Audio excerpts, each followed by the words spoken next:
And now, from beyond our dimension, this is the JeffMara podcast. Here's Jeff. My guest is Richard Botelho, author, philosopher, and social critic. He's a leading advocate for a new paradigm challenging the rigidity of scientific materialisms, and his ideas are considered both visionary and transformative. Richard, thanks for joining me, and welcome. Thank you for having me. Richard, you sent me an article titled Human to Humanoid, and in the article, you first write about the size of the universe and whether we are alone or not. Can you expand on that for my audience? Yeah, sure. Probably the definitive work ever done in that was done by Frank Drake, the astronomer, 1961. It's called the Drake equation. I was fortunate I met him one time in the mid-90s, and basically his Drake equation is that he said, well, we know life happened on a planet orbiting a star. We have people on Earth, obviously, and we have a parent star, the sun. How many other times could that happen in our galaxy?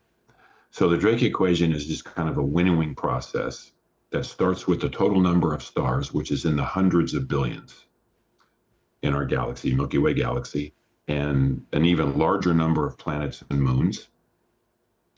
And then from that point on, he started the winnowing down. In other words, so how many of these stars would have planets? Then how many of these planets would be in a continuously habitable zone so that it wouldn't be too hot like our planet Mercury or too cold like our planet Pluto for life? They'd be in what's basically a green belt. Then the next variable down would be, well, how many of those planets would develop life? Next variable is how many of those would develop intelligent life. And the next variable will be how many of those would develop a technological civilization. And then how many of those would, with their technological civilization, go out and start exploring the galaxy. The last variable in Drake equation was just, do they live long enough to go do this exploring, or do they kill themselves off in a nuclear war or environmental destruction or something else, which would seem pretty common or threatening, at least here on Earth. So Drake was least confident of that last variable because there was no idea as to how long species last. But I will tell you that going through the Drake equation at the time, Drake felt there was about 3,500 civilizations as smart as humans or smarter in the Milky Way galaxy. Now that seems like a large number to us, but when you start with hundreds of billions of possibilities, the number is extremely small. So to continue your point about, well, how big is the whole cosmos, let's be super conservative, and let's just say there's only 10 civilizations in each galaxy, which is preposterously low, but let's just say there's that many is all. The next thing you'd have to do is multiply by the total number of galaxies in the universe. 10 civilizations per galaxy times the number of galaxies in the universe, which the best estimate is 400 billion galaxies. Some are now saying there's even could be as many as trillions of galaxies. So 10 civilizations per galaxy times 400 billion galaxies is 4 trillion civilizations in the universe as smart as humans or smarter. It's a huge number. I believe in the 90s, science hadn't found another planet outside of our solar system yet. So even though it seemed logical that there were planets out there, it was only theoretical. Correct. Yeah, I just looked, actually before your show, I just looked it up. They've identified almost 6,000 exoplanets, planets revolving other stars that are outside our solar system. But only 50 of them are in a continuously habitable zone similar to Earth. Interestingly, Drake thought in 1961 that only 1% of the planets would have, 1% of the stars would have planets. Turns out it's almost all of them. It's like 97, 98%. So it radically increases the likelihood of extraterrestrial life by having virtually every star has its own planetary system. But the planets that are like Earth are much rarer than Drake thought. So the latest iteration of the Drake equation is that there's about 4,500 civilizations in our galaxy smart as humans or smarter. Do you think it's possible that they have found life on other planets, but they're not disclosing it to us? Wow, that's a good question. Yeah. My suspicion would be probably yes, and they're actually making public statements now that they will have telescope technology soon, which will be able to um, definitively prove that there's life on other planets. Now, how they actually do that through some kind of an examination of the other planet's atmosphere to see if there are things in that atmosphere that would be indicative of life, possibly, I'm not sure. But I did read that they think they're only 10 to 15 years away from being able to use telescope technology to definitively confirm extraterrestrials.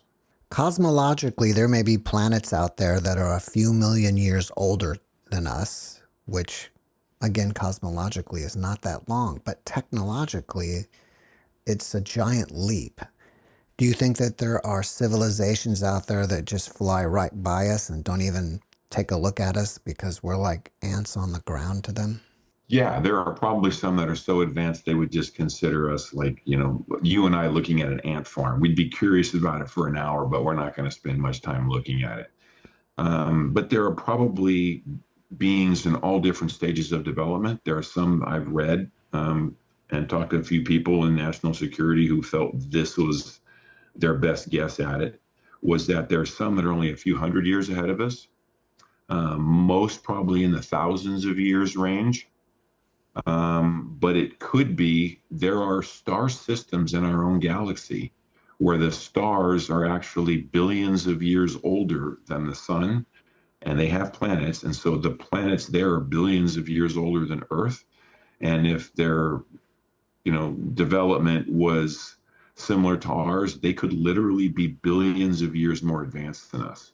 Billions, not just millions, billions. But the kind of the consensus estimate is that the ones that are coming here are probably thousands to maybe 10,000s of years ahead of us, but not millions or billions. Do you think that most of the planets out there would be carbon based like we are? Yes, I think so. Why? I think, though, that I think the conditions that we have are extremely rare when you consider the fact that there are literally probably not only hundreds of billions, but trillions of planets and moons just in our own galaxy. Again, 3,500 civilizations is a minuscule number when you start with hundreds of billions as your base. So I think Earth is a rare jewel life-supporting planet, and that might be why they're interested in us, because they recognize the imperative to save this planet because it is so rare and beautiful. In your article, you also talk about the nature of reality and how it's different from what we've come to believe. Can you share that with us? Sure. The definitive way to answer that would be just take a look at quantum physics, because what we have right now in our world is we have, from Sir Isaac Newton, classical Newtonian physics, masses and forces and that kind of thing, which explains all the actions at this macro level. And then when you go into the quantum, it's completely counterintuitive and bizarre. I think it was the physicist Richard Feynman, very famous, one time said, if somebody tells you they understand quantum mechanics, don't believe them, because nobody understands quantum mechanics. But the little bit that we have understood includes things like, and I don't think there's much debate about this anymore, the double slit experiment in quantum physics proved that mind is foundational. It's everywhere in the universe. It's a fallacy that it's generated by a human brain. It's not. The brain's a transceiver of consciousness. It works with it, but it doesn't generate it. And so mind is ubiquitous. It's just like gravity. It's everywhere in the universe. I think it's interesting now that a lot of the latest UFO whistleblowers in front of Congress are using the term psionics to explain how extraterrestrials are able to travel these vast interstellar distances non-linearly by simply connecting to mind, and the mind that's in the universe, they can use it to travel. So it's almost like an anti-gravity craft could manipulate gravity and travel non-linear. They can literally almost think where they want to go and just go there by accessing mind. Another thing that happens in quantum mechanics, and nobody debates this one at all, is called quantum entanglement. You can take electron A and electron B, do some kind of manipulation on electron A. Electron B automatically gets it, even if they're 13.7 billion light years apart, one at the end of the universe, the other one here on Earth. Manipulation on electron A causes the same effect on electron B, with no barrier in terms of distance. They can literally be billions of light years apart. Einstein hated it. He called it spooky action at a distance. He said there had to be hidden variables to explain it. He was wrong. It's just a fundamental fact of nature that entangled particles are two correlated, or a completely correlated pair, two things acting as one with literally no signal or any bandwidth going between them. It's actually kind of the basis of quantum computing. We haven't perfected it yet, but if you could, for example, shrink the Library of Congress and put it on electron A, electron B automatically gets it. You no longer need bandwidth. So entanglement can also, not much stretch of the imagination here, if here affects here, if you can figure that connection out, you could go from here to here instantly. So it could be how extraterrestrials are traveling massive distances instantaneously by just tapping into entanglement. Well, you're an older guy like me, and you may have seen the first Dune movie that came out in the 80s. I think what they did makes sense. And what I mean by that is how if you had a bunch of smaller ships dock inside some massive mothership, and then that one is able to fold space or, as what you're talking about, travel through consciousness to wherever it wants to go. And then once you're there, you can open the doors and let the local ships out and explore. Sure. The other thing I'll tell you too, don't quote me on this one because I talked to a guy that's at the Defense Intelligence Agency. I'm not going to mention his name, but we were just having a conversation, and he told me when we started talking about entanglement that humans at this point have only entangled macro objects that are like 200 to 300 molecule diamonds, just super small. But they're at the macro level, they're not the quantum level. And we've entangled them. An action on one diamond affects the other. So that's our preliminary effort at doing that. The discussion he and I had is he told me, he said, advanced civilizations have mastered entanglement most likely, so that if they had an enemy, and that enemy had a home planet with, say, 40 colony planets, if you can entangle their home planet with their colony planets, an action on one on their home planet, destroy the home planet, and if it's entangled with the colony planets, they're also immediately destroyed. The inference was, in the future, advanced civilizations will probably be able to use entanglement as a weapon, but they'll also have to have defenses against entanglement. So, I was hoping that I would have had a conversation with somebody about how entanglement can improve our lives and not about weaponry. But I can guarantee you that people in that business are already thinking, wow, is it possible that entanglement can be used as a weapon? Do you think entanglement could be used in something like Star Trek, like beaming somebody from place to place? Sure. Yes, definitely. I definitely do. Wow. Once you can get above the quantum level and take that same principle and apply it to the macro world, yes, you could be able to do that. Some of my near-death experience guests recount being in a place where they're in some sort of quantum stream of consciousness and they know everything. Unfortunately, they can't bring it back with them. But I wonder if this conscious data stream that's out there is what creates all the physical matter in the universe. Yeah, possible. What you're referring to, I think, when NDE people go on and then you get revived and come back, but when they're in the gone on state, it's called the hyper reality. And what I've read is when they go there, things are 1,000 times more real, and they have 1,000 times more knowledge than they do when they're embodied on Earth. So it appears that the natural soul state, or that part of consciousness that survives physical death, literally has to almost be dumbed down to come play the game of Earth. Because if you weren't dumbed down to play the game of Earth, because your soul knows so much, the first time you got the flu or a girlfriend dumped you or something, you'd say, "The heck with this, I'm going back to where it's good." So you got to be dumbed down just to be able to play the game here. Now that brings up all kind of metaphysical questions like, what's the game about? Is it a game of souls? Is it a game of putting souls in bodies so they can learn lessons they couldn't learn of spirits? I'm not sure. But the ND phenomenon is extremely interesting, fascinating to me because of what it implies about what, not only what comes next, but how much greater that next state is. The hyper reality sounds infinitely better than Earth reality. A significant number of my guests will tell me things that they've seen during their NDE while out of their body that are verifiable, but science still acknowledge that it is real. Do you think that there will ever be a paradigm change and they will come around? Sure. And again, the leading work being done on that is Roger Penrose, Nobel Prize winning physicist, and his collaborator, Dr. Stuart Hameroff. I think he's at University of Arizona. He's like one of the leading anesthesiologists in the world. They've come up with a theory called orchestrated objective reduction, OR, and it says that the soul lives at the microtubule level, which is between quantum mechanics and the cells of the brain. And so when someone has a near-death experience, they die and their soul leaves. But if they get revived, they can come back in right into the area between the quantum and the cells of the brain, and the soul lives there and they retain their memories.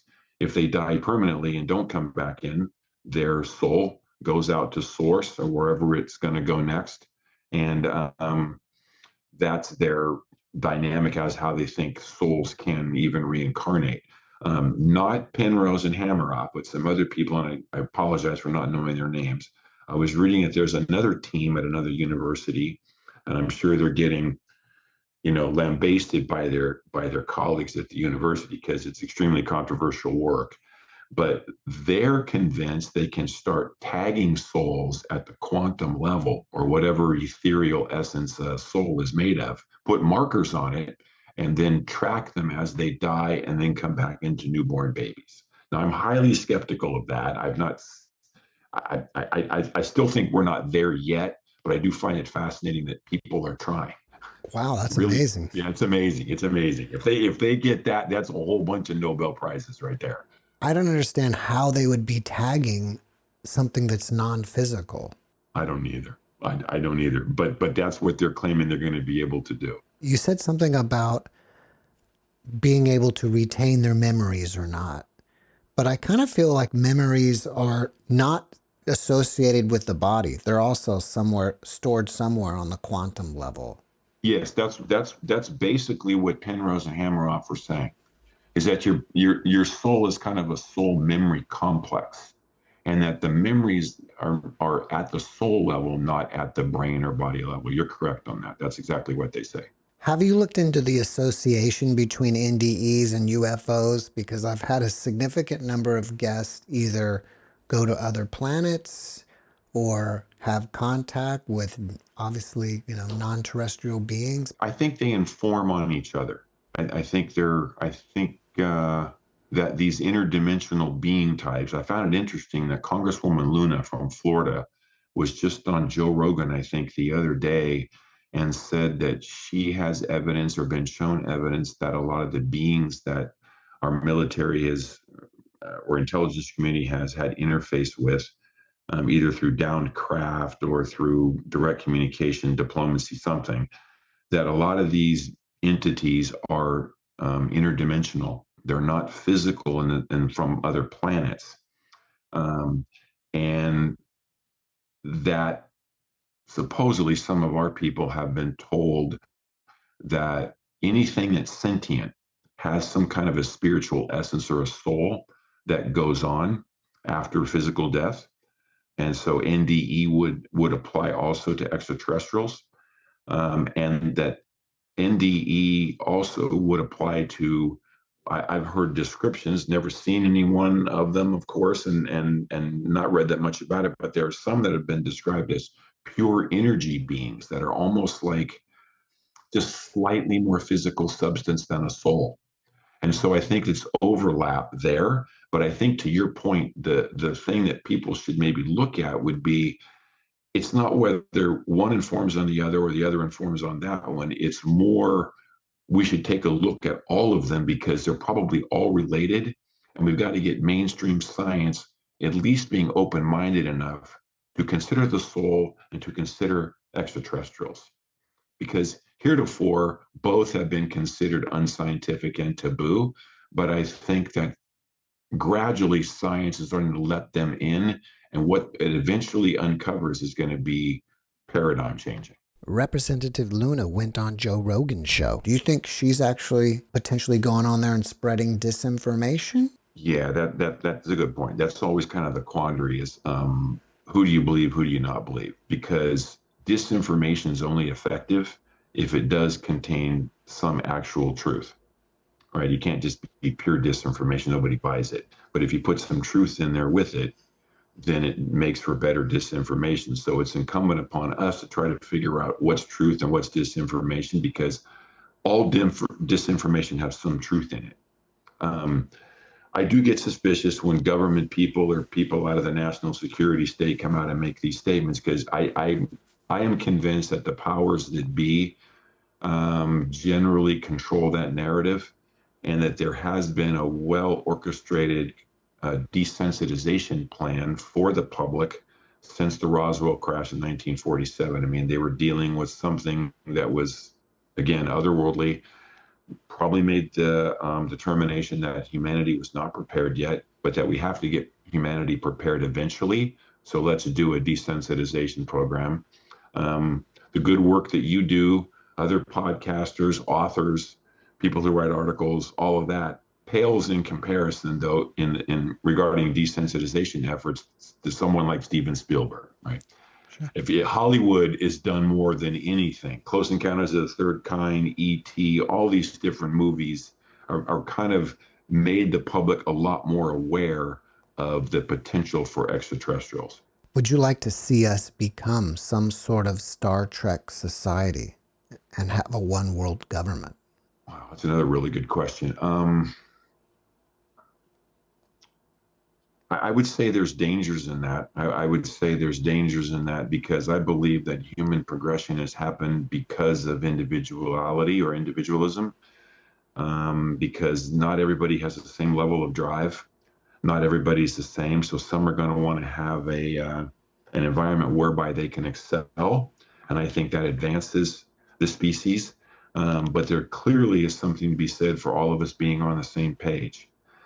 So I don't know if hive mind would be the goal. It would probably be more of some kind of a global unity where we still allow an elite, either intellectually elite or elite by virtue of their careers, to kind of lead the rest of us. But I think that if they lead the rest of us for the first time in history, they have to stop lip servicing and saying we have to just do what we have to do for the public, but they actually have to mean it, and we have to start esteeming the public, because nothing elites achieve anywhere at any time in history has been done without writing on the backs of the masses. So you ask a very complicated question, but a very good question. How do we continue that part of us that wants more while taking care of everyone and getting the full benefit of everyone together? Well, do you think we're ready for full disclosure? I think we're ready to be one people. I don't think we're ready for full disclosure about ETs yet, because the simple reason for that would be the abduction phenomenon is scary. Because if they can come here and they can take humans and you or your government can do nothing to stop it, it's a fundamental violation of human rights. And so we're not going to welcome these beings if they come here against our will and take us. So it's incumbent upon them, if they want to have good relations with us, they can't violate our rights by abducting us. They have to find other ways to accomplish whatever their agenda is here without violating us, because violation historically tends to cause resistance, and very motivated resistance, to the point where if they were ever perceived as enemies, I believe the public would put pressure on our government to turn us into almost a modern day Sparta, where everything would be developing weapon systems that could either bring us to parity or superiority via the aliens. So I'm hoping that super advanced civilizations know that we would be naturally in that position and that they should not violate us. They should help us move forward, but be sensitive to the fact that it's got to be kind of done on human time, not their time. Well, some people would say that they're here and they've been here for thousands of years. I mean, that doesn't necessarily mean that every species out there is benevolent, but I would hope if they reached this technological ability, it would come hand in hand with some sort of spirituality. Yes, I agree. And this is Star Trek related. There was a guy a few years ago. I think you pronounced his name Haim Eshed. Mm-hmm. And he was the head of the Israeli Space Defense, I believe, and Israeli Defense Person of the Year 3 different times. So we're talking extremely prominent guy. I think his only direct report was the Prime Minister. And he came out and said that the advanced countries of the earth, United States, the Western countries, China, Russia, Israel, they already have conclusive proof we're not alone. And they are already aware that there is a galactic federation. And according to him, humanity's not prepared yet. The Federation has kind of made a determination this species wars on itself and, drop nuclear weapons on each other. They do some really bad stuff. So they're not ready yet. So we're kind of in a quarantine situation to our own solar system. But the Federation, according to him, has interest in bringing us along, so that we become more benevolent of ourselves and then can become part of the Federation. I feel that ultimately disclosure is up to the ETs, for them to just have some sort of catastrophic disclosure. And they themselves aren't really, landing in Walmart parking lot and letting us know they're here. Correct. Yeah, I would say that they're probably aware that, again, of these 3,500 civilizations that exist in the galaxy, there's going to be some that are human or like human that are just not quite prepared yet. And it wouldn't be necessarily that we have some bad in us. It's that we have sometimes some very bad in us. We have Auschwitz and we have, Hiroshima, Nagasaki, and all the things that we've done that an advanced ET race would just look down at Earth and go, my God, these people are unbelievable. We understand that different species in the galaxy sometimes war and conflict and kill each other. But the sign of an advanced species is they no longer kill their own. And we're still doing that all over the planet. Like Russia-Ukraine war. I mean, there's 120 something wars going on at any one given time. So if they looked at us, you could actually kind of almost naturally expect them to put us in some kind of a quarantine situation. To add to what you're saying, I don't think humanity is ever going to evolve out of that. We haven't yet, and I don't see us evolving. I think we need an external source. I think there's just some kind of limit to our evolution, kind of almost like a limit to our intelligence. Yeah, and I think there's a lot of people that agree with you, and I think that's one of the excuse me, it's one of the impetus for going to transhumanism, which is the fusion of man and machine.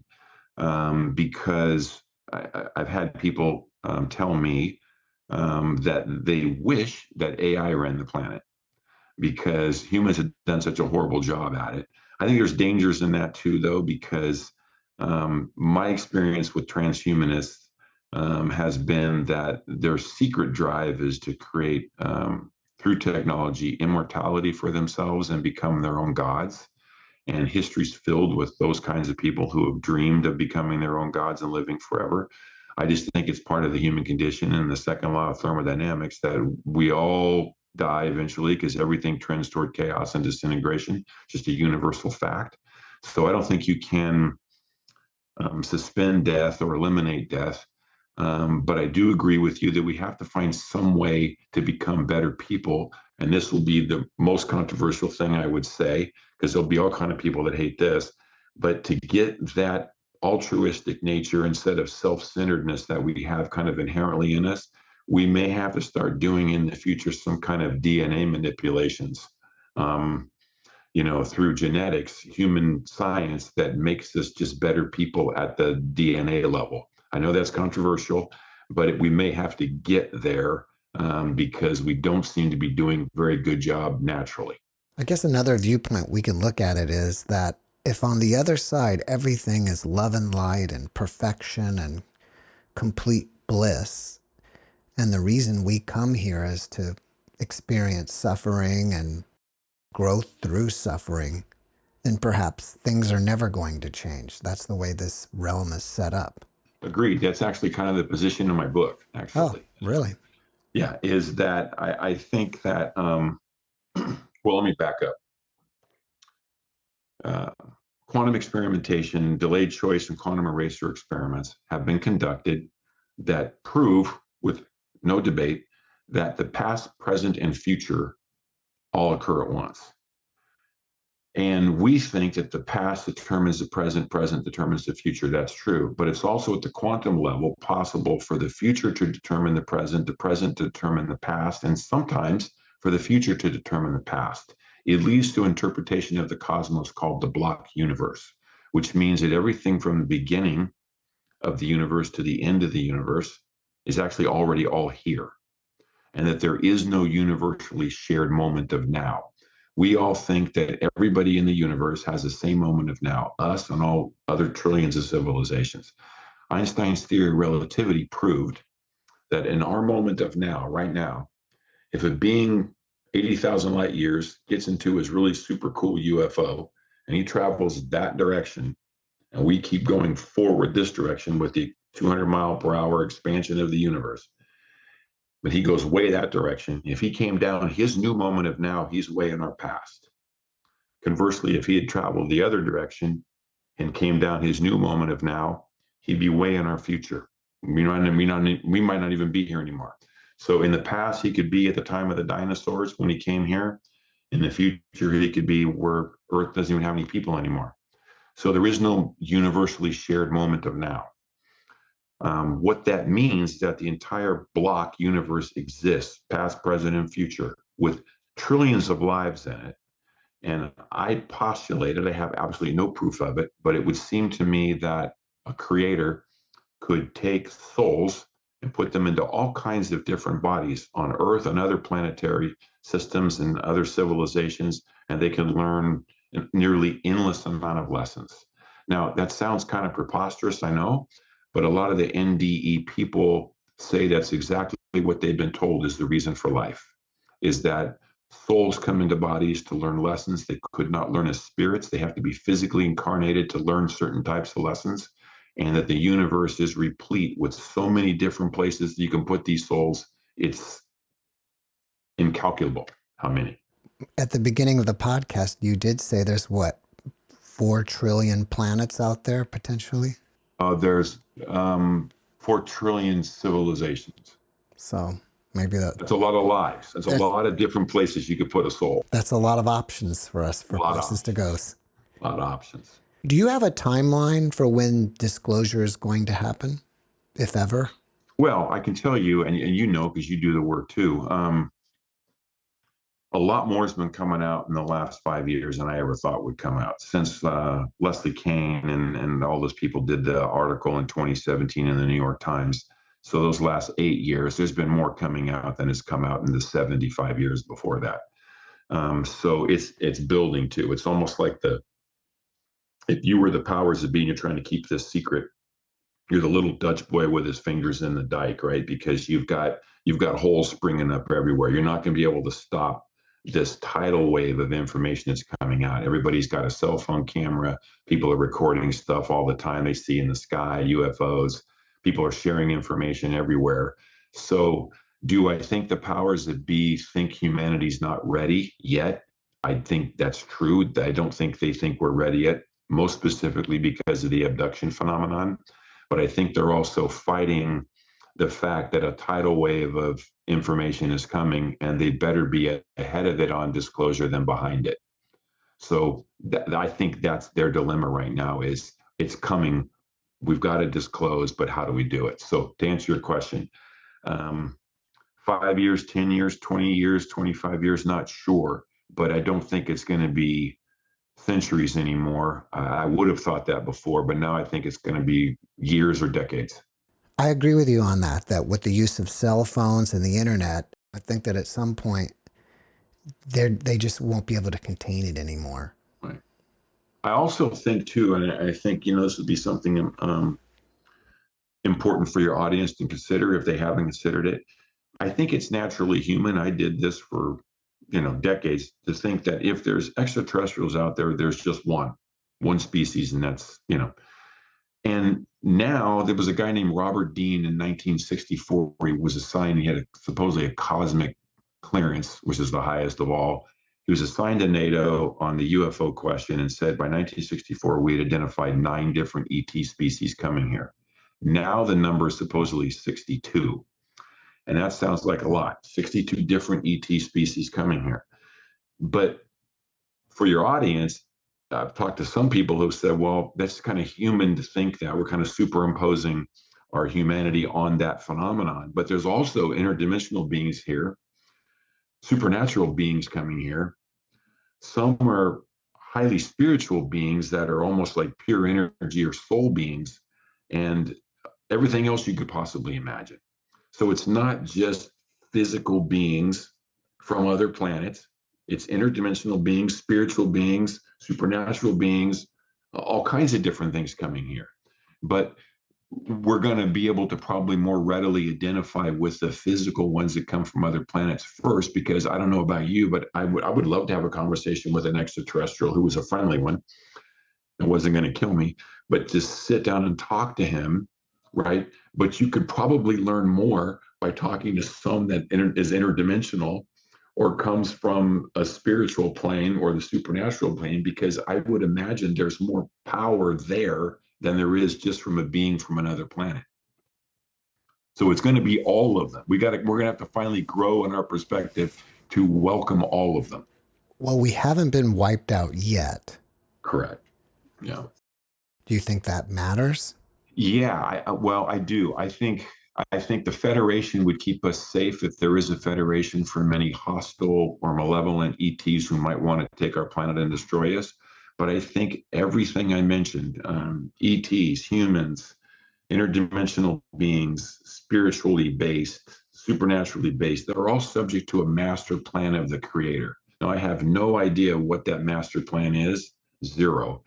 But there appears to be so much evidence with universal fine-tuning and human DNA being a giant software program that evolution could never take us to this level of complexity, that there is some kind of a master plan that governs the whole thing. And so that's going to be another metaphysical exploration we have to do, because everything that you and I have talked about so far today is going to be contained within that master plan. And everything is going to be subject to that master plan. And this is I'd like to get your opinion as to whether you think this is beneficial or not beneficial. What I've learned is that every time you explore any of these aspects, it just leads to more complexity. Now, maybe that's good because it fills up eternity with a lot to do, but I kind of find it frustrating that every time something else gets known, 27 different doors open that are more complex than the door I just opened, with less answers than I ever had before. Only thing that comes to mind is how people talk about fractals. Yes. And perhaps that's where you're going with that. Yes. That they either get bigger and bigger or smaller and smaller, depending on which direction you want to travel. Right. Nicholas Bostrom at, I think, Oxford. He's a brilliant Swedish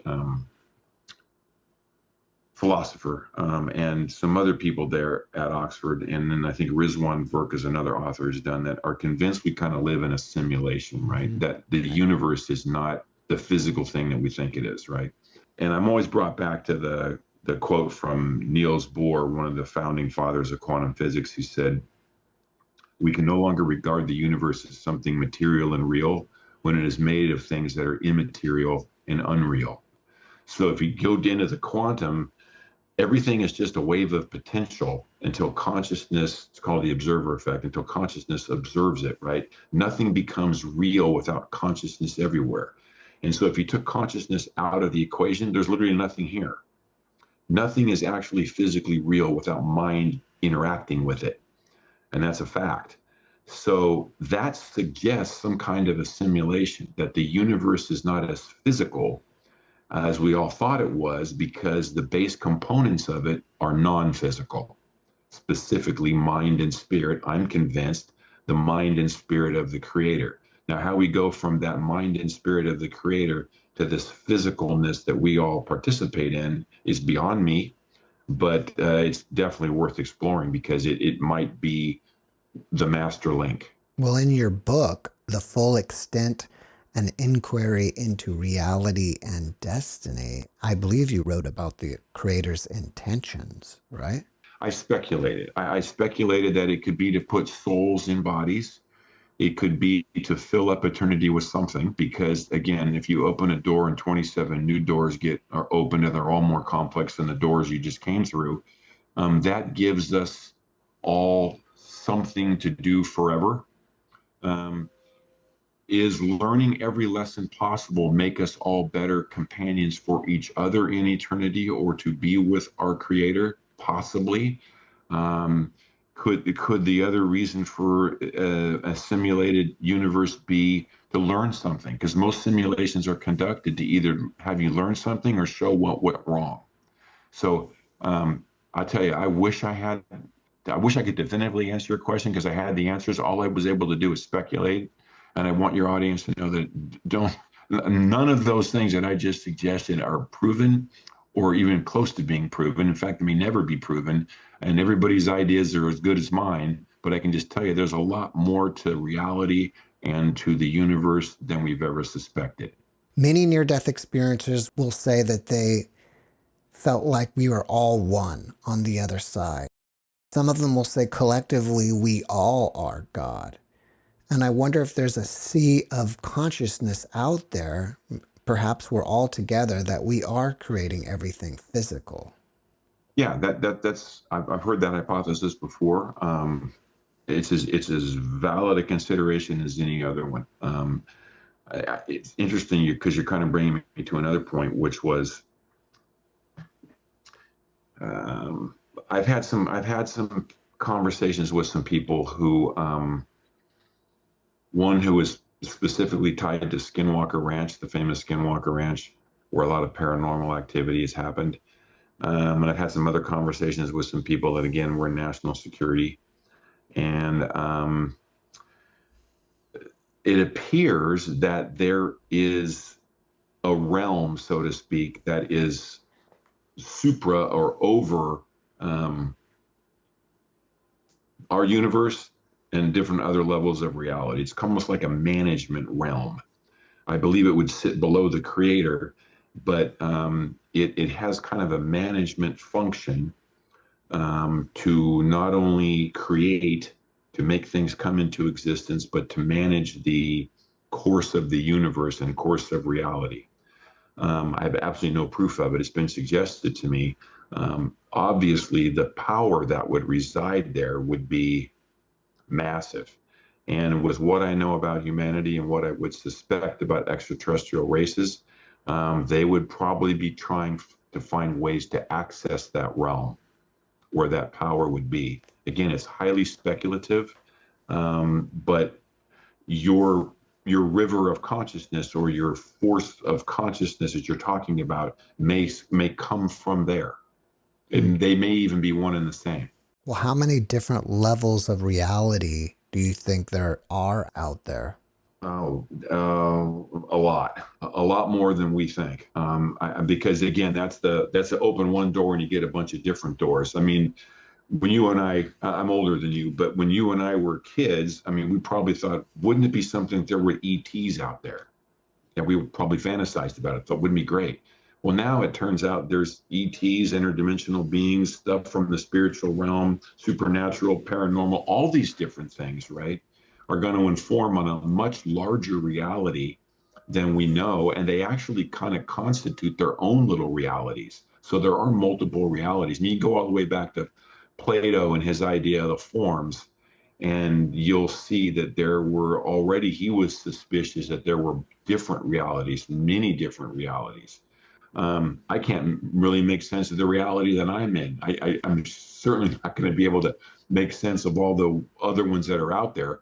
But I think as we advance as a species, we'll identify more of those realities and hopefully gain mastery over at least some of them. Earlier, you were speaking about the abduction phenomena. I think some of my guests would say that although they seem terrifying, when they look at it later, it really wasn't. They were just afraid, but the ETs weren't doing anything malicious to them. Do you feel, or do you have any proof out there that people have been abducted for nefarious reasons by the ETs? Well, the definitive research on that, who wrote the book Abduction, was a guy named John E. Mack. And that book was done, I think, in the early 90s. And his position was that there was lots of different types of abductions, and he interviewed people all over the world before there was even internet. So, and they came from all disparate kind of walks of life, so they could not have perpetrated a hoax because they couldn't have even communicated. Some people were in, Amazon jungles, some were in high-rise cities, some were in farmland, some were in forests. So they didn't know each other, and yet they would report similar details. Specifics of the craft inside, the technology, what the beings looked like, certain aromas or odors in the craft, and they could not have put this together as a hoax. So he knew right away that he was dealing with a valid phenomenon because the testimonies matched. Interestingly, he also noted that a lot of the abduction experience was environmental messaging that was given to the abductees that you're, not a very smart species, you're screwing your planet up, and we're not going to allow it forever. We'll intervene if we have to save the Earth. There was also a lot of spiritual messaging that would come out of the abduction phenomenon, where we were told that we needed to become more spiritual in our nature. And then there were those that were harmful, where the people said that there was some kind of a breeding program going on where they had DNA extracted and that they could see half of these hybrid humans and extraterrestrials in these big vats. Now, I don't know, but I mean, his book would be worth looking into because it was the definitive book. What do you think about channeling? I know what it is. It's had some kind of unfortunately, some kind of a new age kind of stigma attached to it. But I think there probably are valid channelers. I do find it curious that corollary to that, you have the remote viewing phenomenon, right? Mm-hmm. And the CIA for 40 years paid remote viewers to spot Soviet submarines during the Cold War. And in one of the testimonies, I think it was in the Church Committee in the 1975, Senator Frank Church, somebody asked Richard Helms or one of the CIA directors, either current or from the time before, were you telling me that this worked? You telling me you guys paid remote viewers to spot Soviet submarines and it was more accurate than our own sonar on our own ships? And the CIA director just responded to Senator Church and said, yeah, we pay him because that's why we pay him. It works. So remote viewing is not exactly channeling, but it's close, right? I mean, these people have access to wavelengths or some kind of ESP or something that the rest of us don't have. But I can tell you, if the government paid him for 40 years, there's something to that. Well, what are your thoughts on AI and how fast it's advancing? And do you think we're going to be able to control it? Yeah, another great question. AI is, I do a lot of research for my writing, and it's almost on a weekly basis now. AI is different than the week before. It's gaining in capability so fast, it's incredible. And that's just what you and I have access to, right? Google Gemini or ChatGPT or whatever. In national security labs and in the deepest parts of the Department of Defense, I'm sure they've got AI that's light years ahead of the AI that we have. So, is it going to gain sentience? Yeah, probably pretty soon. It will become self-aware. Again, I don't think it will have a soul. I don't think it will go through the same learning processes that we do. But in terms of in the physical realm, it's going to have way more capability than we do. And it's going to get self-aware. And somebody needs to put safeguards in it because um, once it gets self-aware, like any other being, it's going to get selfish, right? Self-awareness leads to selfishness. So we got to, somebody, I don't know who's in charge, but someone needs to factor that in, that once it knows that it's alive and it's got a lot of power, it's going to look after its own interests. That's just a fact of biological life, and it's going to be a fact of synthetic life as well. It's going to get self-interested. If we're just spiritual beings, a conscious awareness, and we're attaching ourselves in some way to these bodies, which if you break it down are just physical atoms, wouldn't it be possible that a consciousness could attach itself to something physical like a computer? Yeah, possibly. Not sure. Haven't really thought about that, but that's excellent question. I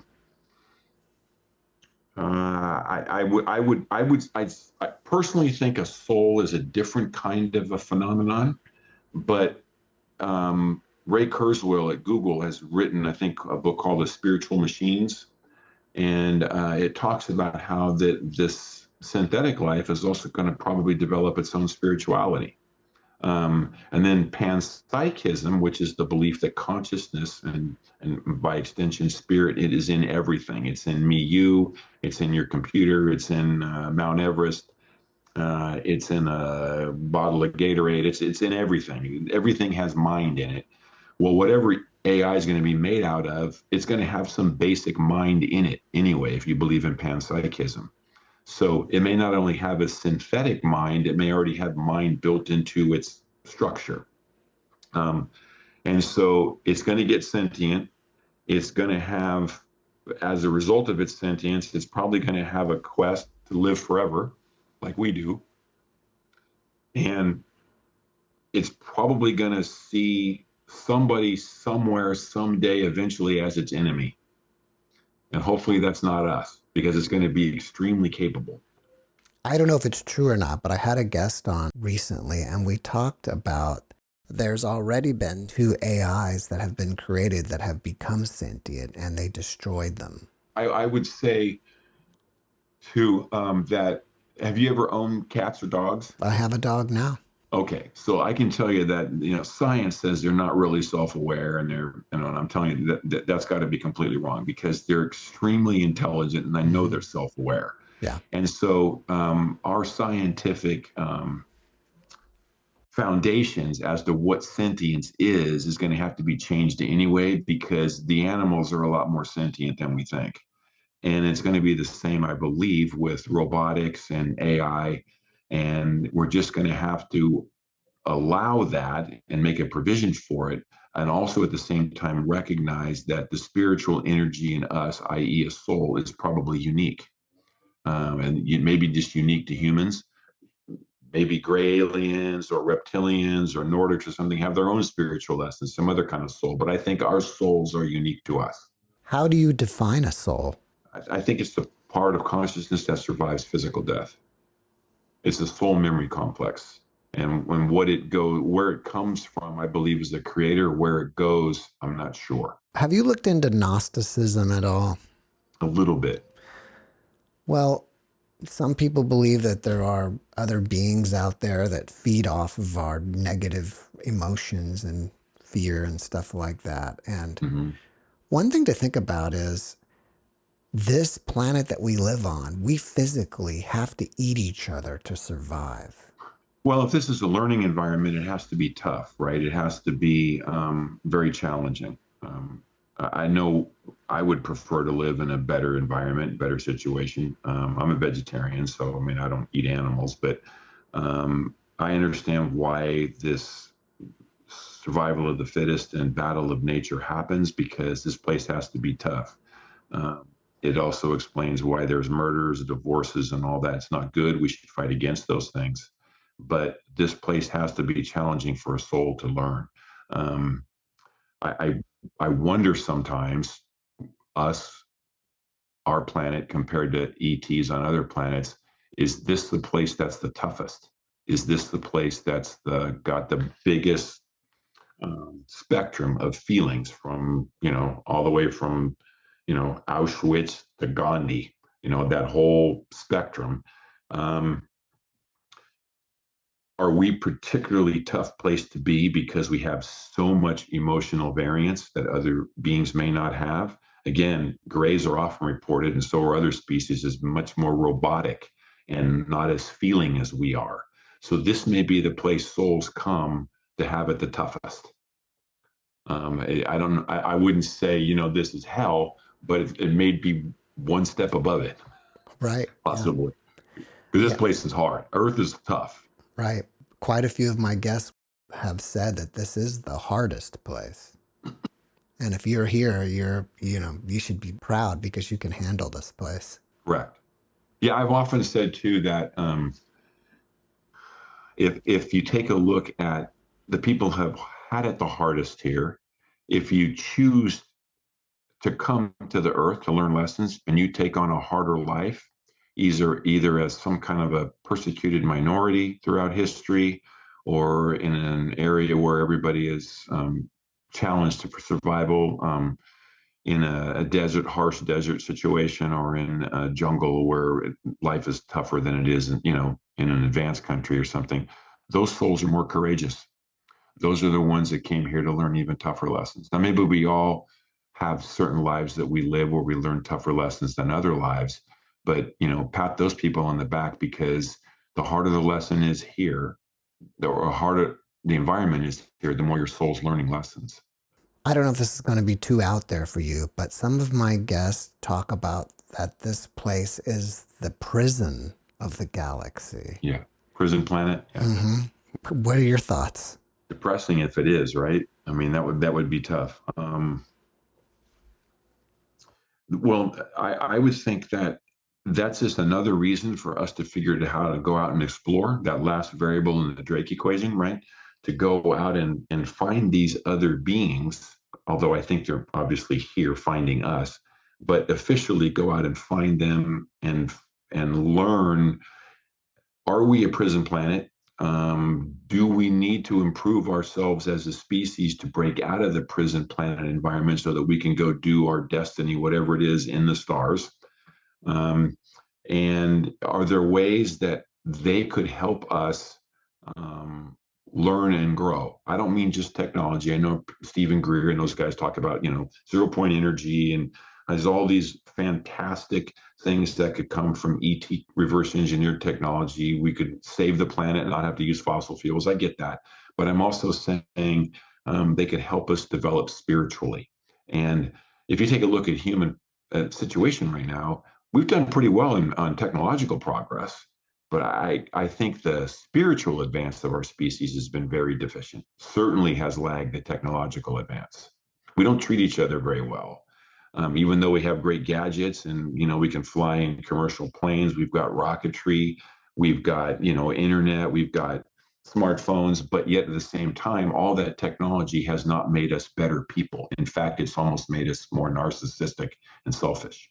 And that's kind of why I was saying earlier that is there a limit to our evolution here? Even I though would agree with you. I think there is. And unless we start reconfiguring our DNA and find ways through genetic engineering to make us better people, history is only going to repeat itself. do you think humans are from Earth originally? Yes. Yes. But I think Darwinian theory is accurate in a lot of it, but I think it does a horrible job explaining our absolute origins from the beginning. I mean, creatures or beings, animals evolve constantly, right? We've evolved just having this conversation. So that part of Darwinian evolution is correct, but in terms of how it all got started, it's horribly wrong. And I think the nail in the coffin for that was when Darwin did his theory, he didn't know about human DNA. But human DNA has 3 billion code instructions in it. It's a giant software program. And giant software programs require a programmer. So somebody made us. And it wasn't the engine of evolution, because Earth has been around only a fraction of a time for the engine of evolution to take us to 3 billion code instruction DNA. The Earth would, instead of being 4.5 billion years old, would have to be quadrillions of years old, or trillions. You have to have a programmer to get that kind of DNA complexity. So are we from here? Yes, but our origins are as yet undetermined. Would you say then that we've maybe been here as, different Homo sapiens, and somebody or ETs have been tinkering with us and upgrading us over the years? Yeah, that's possible. That is possible. And I think that somebody would have been tinkering with them, right? But there has to be a creator from the beginning, because you can't get organic life out of inorganic matter. You and I can't take a pitcher of water to some planet, even if it's in a continuously habitable zone. It got sunlight, or starlight on it. It's got beautiful days, all that. And pour water on the soil and expect life to happen. It doesn't happen like that. You can't get organic matter out of inorganic matter. So you've got to find some kind of a spark that gets it started. But once that spark is started, then I think evolution can just happen all over the place. Mm-hmm. I agree with you. I've often thought about, if they think that this is true, why don't they just get a big swimming pool full of chemicals and keep manipulating them until they create life? Yeah, they haven't been able to. Stanley Miller came the closest, I think, in 1954. I think he was in a basement at the University of Chicago, and he simulated a lightning strike on what he thought was a liquid soup that simulated the primordial ocean. And the lightning strike, with an electric current simulating a lightning strike, it caused amino acid chains to happen, which is the kind of the building blocks of life, but it didn't cause life to happen. So the best we've ever been able to do scientific experiment is to create an environment of the building blocks of life, but not life itself. Do you think it's possible that the ETs have been tinkering with us all along, and the next upgrade for us is adding technology to our organic bodies? I think the transhumanist effort is actually being generated by humans. I think ETs tinkering with us would be to improve our biology, to make us better beings biologically first. I'm not sure transhumanism ultimately has our best interests in mind. I think we need to improve ourselves biologically first, because technology has not improved us. It's actually made life more precarious. I feel that us as a species is physically weak, and without our intelligence, we would have been wiped out long ago by all the other animals on the planet. Augmentation really is kind of what you're talking about, right? What kind of technological augmentation can we do to make us better? But I find it interesting that most of the technological augmentation, and this is the indictment I'm talking about against humanity, most of the technological augmentation that I've been reading about is about how to make better soldiers, how to give soldiers more technological augmentation so they can do more killing. I guess right? it always comes back to war. It does. And that's what makes me nervous. I mean, I don't mind technological advancement to augment us, but I don't think it should be done by the leading edge of it. Should be done by the military people who are trying to make, better soldiers. We should be making better spiritual people who are more concerned about other humans than they are about killing them. There was a recent movie out with J-Lo that she hooked herself up to a robot and she became this, super warrior. If you watch the movies, it seems really awesome, like a great thing to do. Do you think media is pushing us in that direction?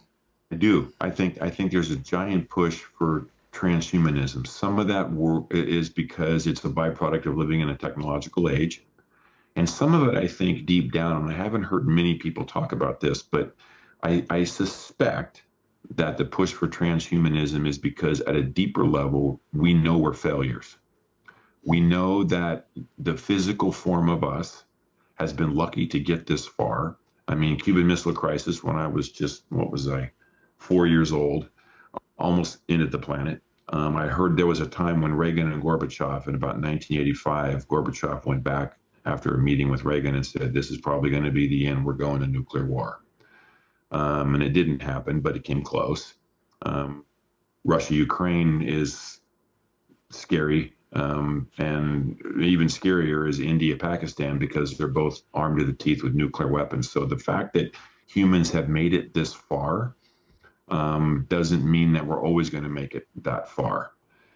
Because if you take every weapon in human history, knives, shotguns, tanks, rockets, everything has eventually been used in mass. Every weapon is eventually used all over in huge numbers, and nuclear weapons will probably be the same.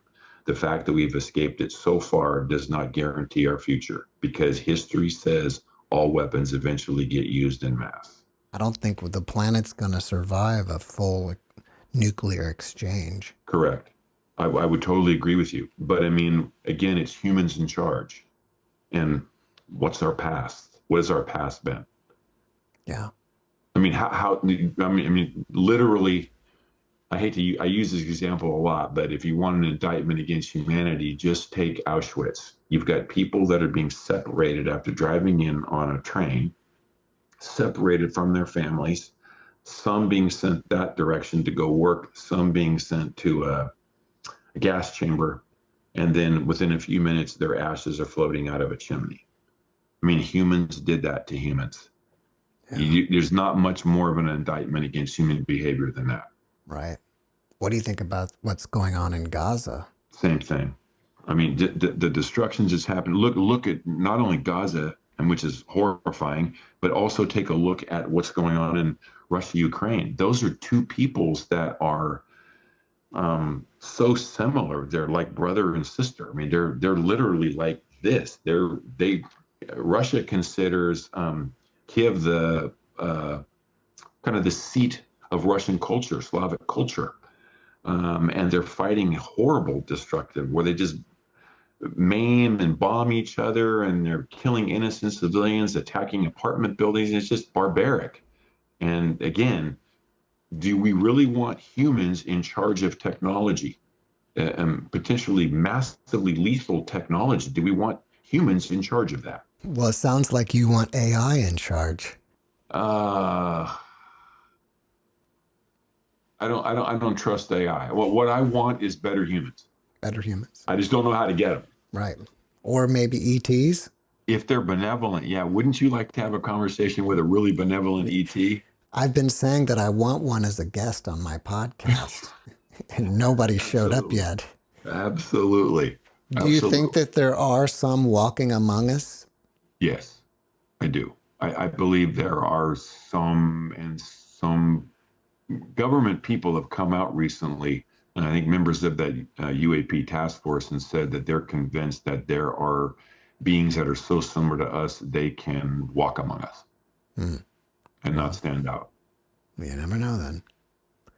Yeah. Once again, your book is called The Full Extent on Inquire into the Reality and Destiny. What is the major takeaway you want the reader to come away with? The main thing would be just to open yourself up, because science, although it's forwarded humanity in incredible ways, is dogmatic. And a lot of the narrative that comes out of science, academia, and then supported by the media, tries to channel us all into one perspective, right? And truth is going to come on the margins. It's going to come as we start thinking outside of the box, because science doesn't have all the answers. It has a lot of the answers, but so much of the stuff that science has heretofore disregarded or discredited is actually starting to be proven now. Science has gone by for 75 years and said that, oh, there might be extraterrestrials out there. It's the Drake equation. There's some scientific theories that say that it might happen. And the whole time it was happening. They were here. They've been visiting. There's overwhelming evidence for that. And yet science is still part of the veil of ridicule that does not acknowledge they're officially here. And the media does a horrible job of it. they're masters of the veil of ridicule. If somebody has a credible sighting or somebody has a credible contact and it makes the media, the first thing the media does is discredit them, to try to say they're crazy so that nobody listens to it. This veil of ridicule to keep a lid on the subject has been highly orchestrated by the powers that be. It does not just happen randomly. It is intentionally designed to discredit the entire issue until the powers that be think humanity can handle the truth. Do you feel that science wants to separate itself from religion, but in a weird way, it has become religious? It is. Science has become its own religion. It has its own priesthood. It has the top people in the field that are similar to a priesthood. And usually the top person in the field is the Pope, so to speak. And then if you go against it, you're excommunicated. Constantly, I think I mentioned this on another podcast, that greatest mathematician who ever lived was a guy named Kurt Gödel. And he proved with his ontological proof that God exists. And immediately he was shunned at Princeton. So one of the smartest people who ever literally walked on the earth was castigated and ridiculed at Princeton because he used science to prove God, right? So I'm telling the public, your listeners, that we all need to be mindful that science has its own agenda, and science is not infallible. It's going to be subject to the same human frailties as any other form of human endeavor.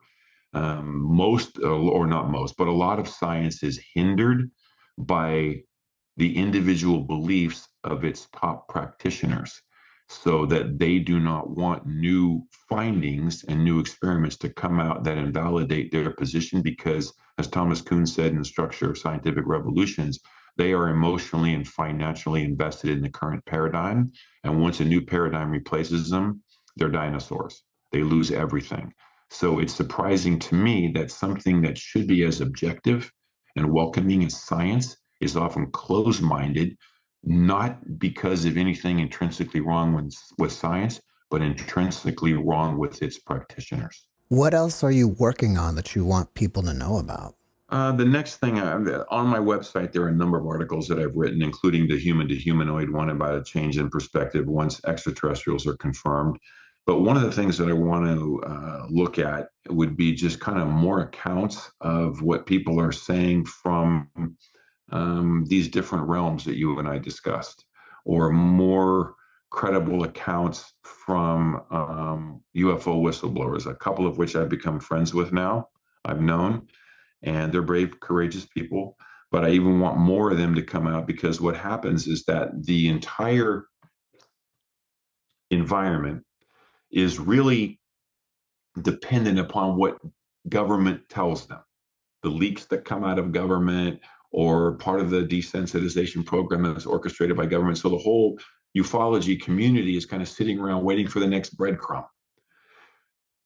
That community needs to do a better job investigating on its own to develop its own truths and not be dependent on crumbs from the powers that be, so to speak. But also be mindful, I think, that learn that humanity does not learn at the same rate. And I think the typical, especially the hard disclosure advocates like Stephen Greer and Stephen Bassett, who are good people, but they are fundamentally angry that the powers that be have not told us the truth. And they downplay the fact that the powers that be may have good reasons for not fully disclosing the truth yet, because the public's not fully prepared yet. And the onus is on the public to make themselves more prepared so that the powers that be feel more comfortable releasing the truth. What about the breakaway civilizations out there, like Richard Dolan talks about? Totally 100% agree with you. And Dolan is correct. The breakaway civilization is real. If you have the advantage of working with reverse engineered UFO tech, or you've had high level diplomatic associations with ETs that have come here, your knowledge base is hundreds of years past where the public is. And as a result, either intentionally orchestrated or just as a byproduct of a natural function, there is a bifurcation in the system. There is a breakaway civilization that is now got a dual track civilization. They proceed down one path and the public proceeds down another. I'm convinced that the elites want to bring the public along, but they get frustrated by the public because the public's not learning fast enough, in their opinion, I think. They're also absolutely terrified by premature disclosure with a public that's not adequately prepared, because it could literally be the collapse of our civilization. So they're kind of caught between a rock and a hard place. They got to get the information out. The public has to get more interested. Public has to educate itself, and in tandem, them releasing more while the public gains more interest and learns more. Hopefully, we can get to a disclosure within a few decades or something. Well, if people want to reach out to you and ask you questions, are you open to that? I am, and on my website's richardbotelho.com. Before we finish up, can you leave us with a last positive message? Yeah, there was a movie, 1984, called Starman. Was a great movie. Jeff Bridges and Karen Allen. Yeah. And he assumed a human body, and he was an extraterrestrial. And at the end of the movie, one of the government people, Majestic 12 people or CIA or whoever he was supposed to be in the movie, meets the two of them in a diner, and he asks the extraterrestrial, what are you doing here? What are you doing in human experience? And the ET, played by Jeff Bridges, kind of who had assumed a human form, looks at him. He goes, "You're an interesting species. I will tell you what I find most interesting about you. You are at your best when things are at their worst." So that to me is optimistic. As bad as things have gotten in the past, Cuban Missile Crisis actually didn't escalate and kill us all. Reagan-Gorbachev didn't kill us all. Russia-Ukraine, hopefully we're getting close to a peace there. Hopefully the Middle Eastern stuff will resolve as well. But humans are at their best when things are at their worst. I would like it better if we were just always at our best and things weren't at worst. But so my dream would be for that, but it is optimistic that we tend to perform well when we have to. Richard, thank you for your message, and thank you for being my guest. Thank you. Thanks for watching the JeffMara podcast. I really appreciate you. Another way to show support is through YouTube memberships. And if you do, there are loyalty badges and other perks depending on your level of membership. All you need to do is click the join button underneath the video to find out more. Thank you for your support.